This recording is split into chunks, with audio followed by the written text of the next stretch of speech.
All hail Bran the Broken.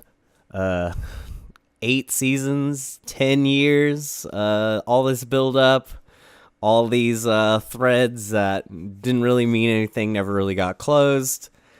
I'm not even mad, really. I don't feel anything. Maybe like kind of a sense of disappointment, but at this point, I'm just like, all right, it's over. Show's over.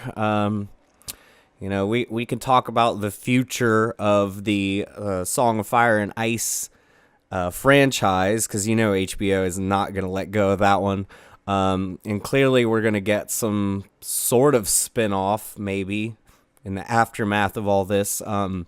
I don't like how they kind of set it up to say, like, oh, there's not really any more stories to be told in Westeros. I mean, we have Sansa and Bran in the north and south, and I guess we could do something with that. But Jon goes north of the wall. Arya leaves.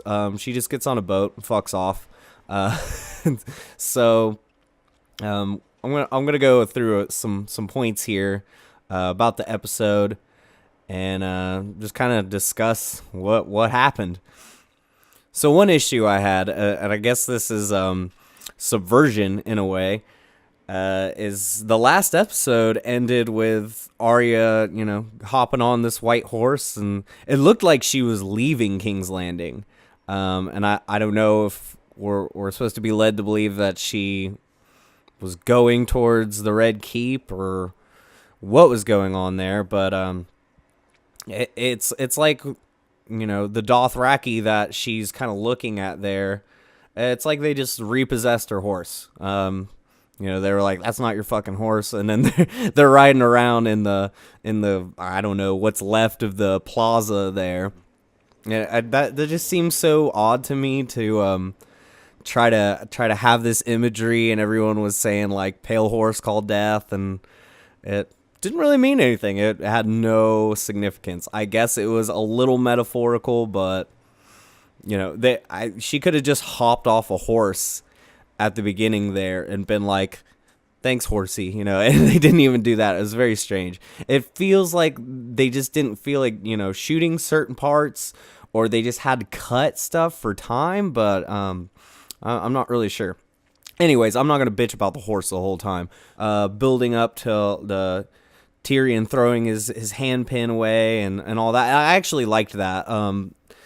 It seemed apparent that at least Tyrion still has like his morals, and that was kind of his thing the whole time, was like, hey, don't fucking burn down King's Landing.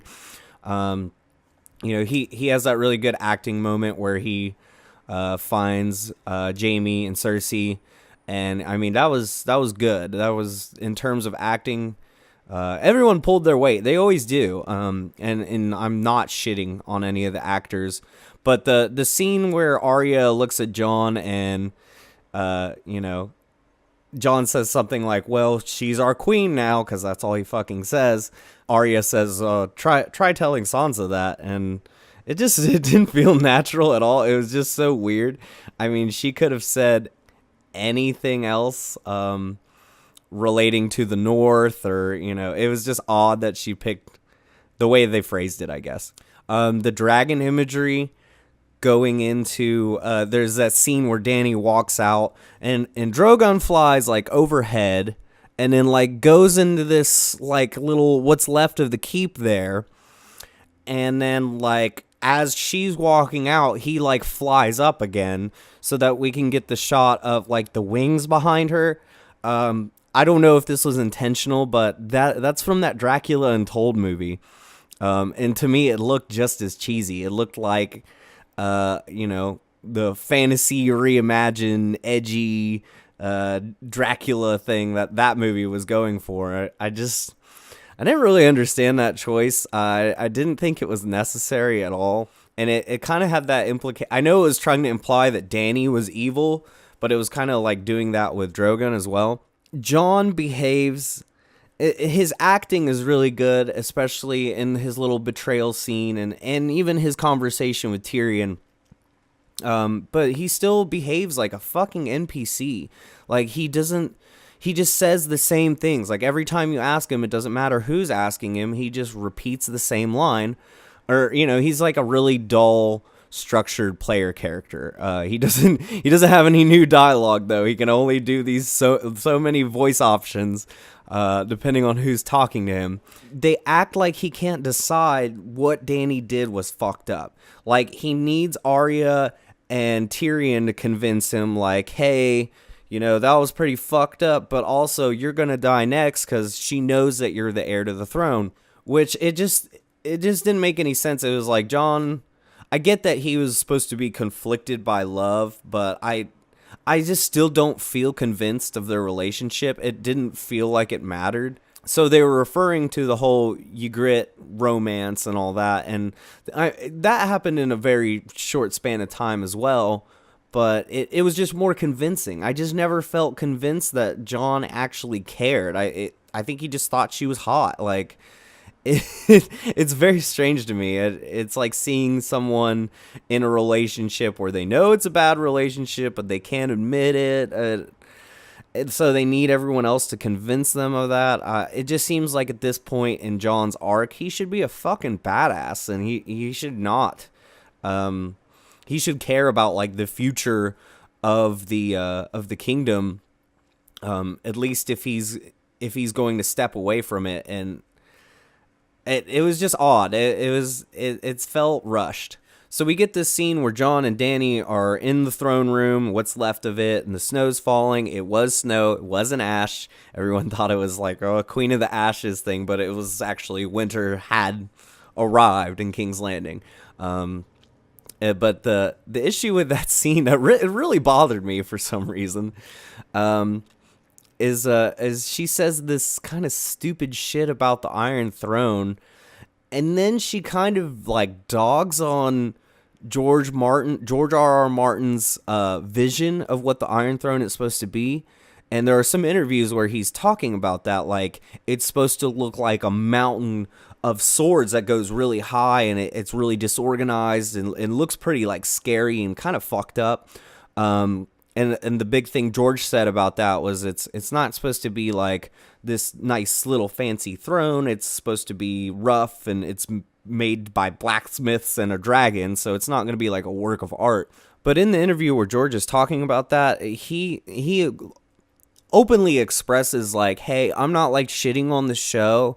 Like there are, restraints with, he understands the restraints that like a TV show has compared to the book. He's been involved in the show, and he was saying like, it's not a big deal. I'm not mad about how the Iron Throne looks. It needs to be feasible, especially for the way they set up the scenes.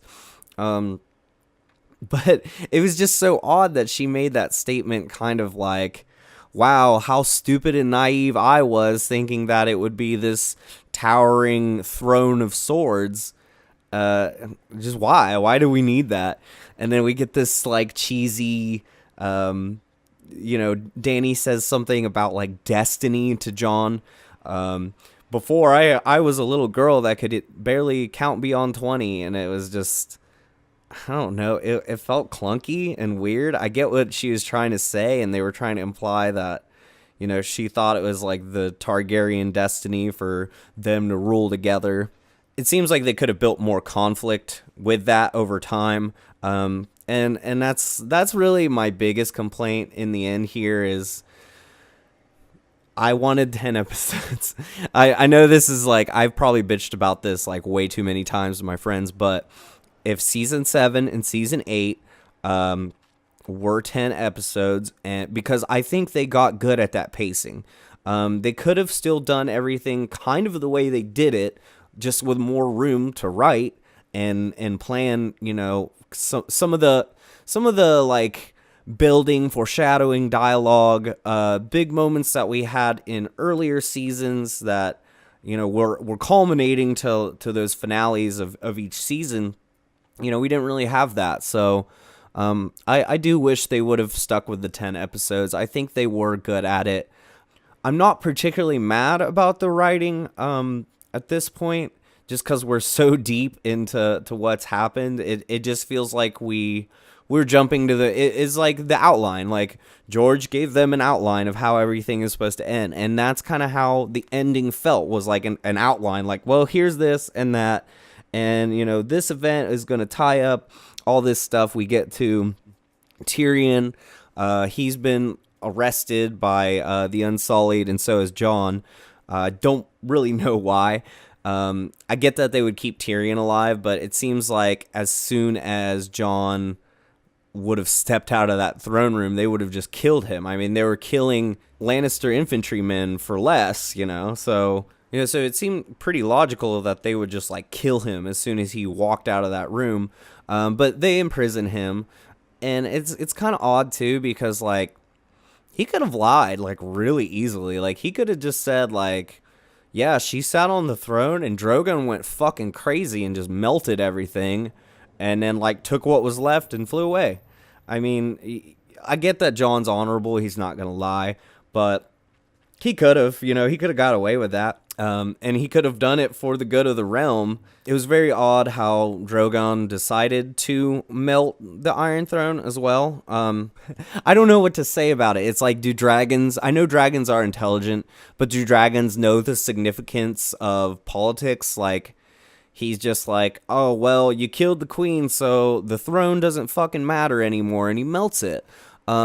Which the imagery of doing that was cool, and that's how they made the throne to begin with. It just seemed odd. It really seemed odd how they did it, especially when we get to the events after is they're picking a new king. And at that point, it just seems odd that they would even make King's Landing the capital. There was really nothing left at that point. The Red Keep is destroyed. They could have really relocated anywhere at that point.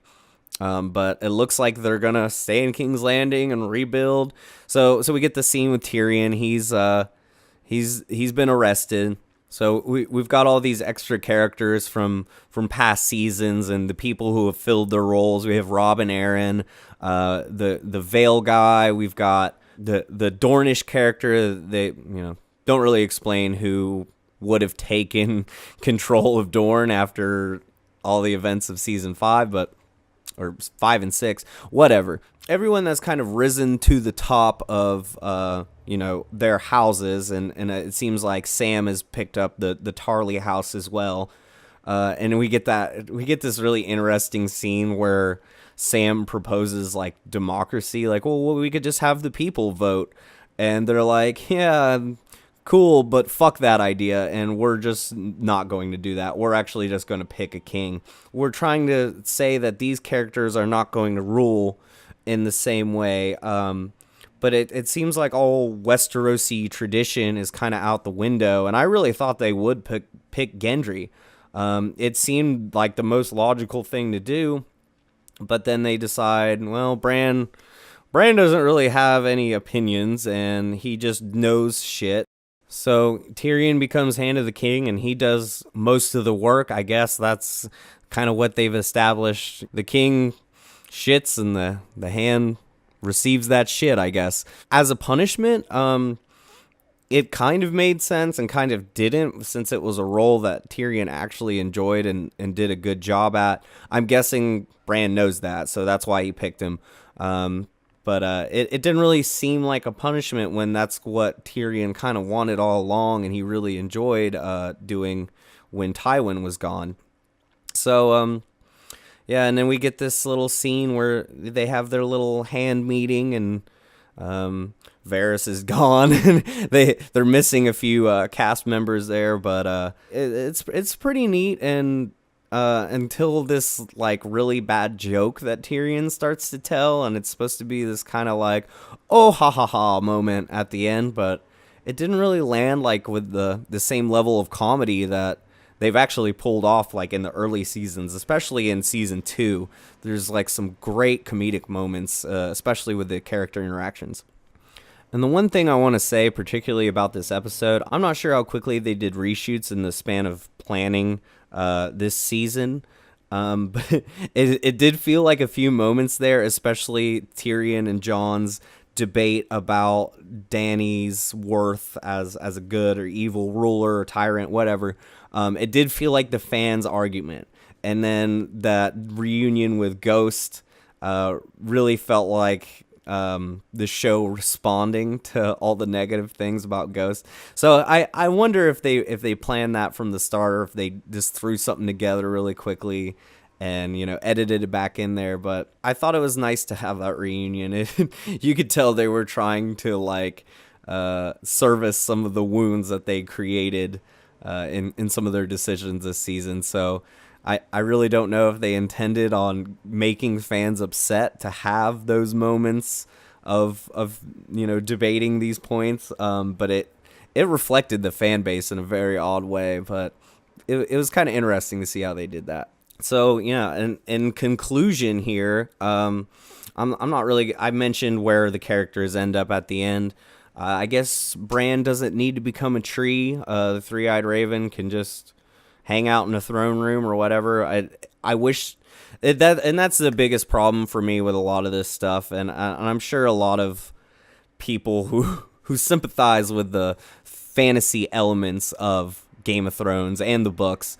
You know, it just seems like the writers don't really like fantasy that much, and that's fine, but I don't think I think they should have tried to do some of those elements justice. I mean, what's the point of the Faceless Men? What's the point of Arya's prophecy? She didn't close any green eyes. I mean, maybe they're trying to write that into something else, but she just takes off. Children of the Forest, the weirwood trees, you know. It seems like Bran would still need to have that connection, since the last Three-Eyed Raven basically, like, became a tree. I don't know. I'm walking away from it all. I had to sleep on it. It wraps up like kind of a bad mid-2000s action movie. You know, it tries to get the feeling in there. It really did try, and the actors definitely brought it. But I don't feel it. I don't feel anything. It is the significance of the writing and seeing some of these characters just kind of lay over and be like, okay, we got to wrap this shit up anyways. You know, there are going to be a shit ton of Lord of the Rings comparisons. We already have that kind of going on now. But it felt like it was trying to be the edgier fantasy version of those kind of films that were coming out, and especially when I mentioned Dracula Untold. That imagery, it was just so silly to me. So yeah, it's over now. So we'll see what the future brings. They're gonna D&D are gonna move on to Star Wars, and people are understandably nervous. I think that HBO probably will do a spinoff. They'll try to continue the franchise with their rights. Yeah, that was the issue with them still working on the show while they have this Star Wars deal lined up. I get that they probably retain show rights, but at that point, it's really, to me, seems like they should have said, "Hey, do you guys want to do season 7 and 8?" And they go, "Yeah, we want to shorten it.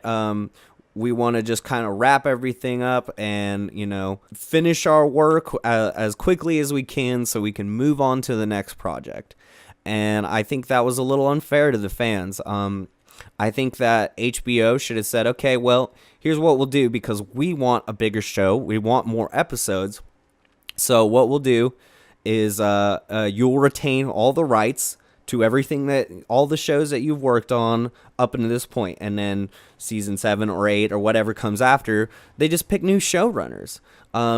And that's probably the issue, is that D&D retain all rights to the show Game of Thrones itself, and the next show that we get won't be called that. It'll probably, I'm guessing if we follow John, it'll be called Winds of Winter. There was like a leaked spoiler that people mentioned where in that last scene, John would be leaving, and he'd go beyond the wall, and he'd find signs that the Night King wasn't really dead, or that the undead were still present north of the wall, and that would kind of leave the door open for some future stuff. I mean, they still did.